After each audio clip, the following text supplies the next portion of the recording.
જય માતાજી। આજે આપણે એક નવી રેસીપી બનાવીશું। ટીંડોળાનું શાક તો આપણે ખાઈએ જ છીએ। આજે આપણે બનાવીશું ટીંડોળા અને ડુંગળીનું શાક। જો તમને મારો વિડીયો સારો લાગે તો લાઈક અને સબસ્ક્રાઈબ કરજો, અને ના કરો તો બી કંઈ વાંધો નહીં। એક થાળી લેવાની છે, આપણે એમાં ડુંગળી કટ કરવાની છે। ત્યાર પછી આપણે એમાં થોડા ટીંડોળા કટ કરીશું।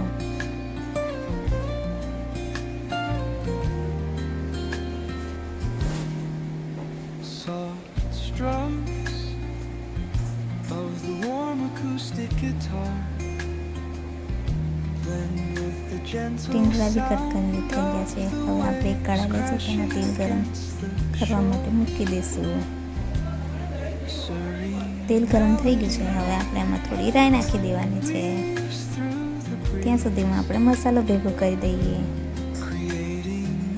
મીઠું, મરચું, હળદર, ગરમ મસાલો, ધાણા પાવડર નાખી દીધું છે। હવે આપણે એમાં થોડી જીરું નાખીશું।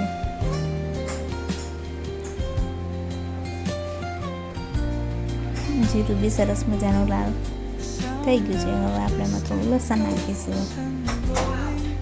હવે આપણે મસાલો નાખીને મિક્સ કરી દઈશું, અને પછી ગિલોડા નાખી દઈશું, અને હવે મિક્સ કરી દઈશું।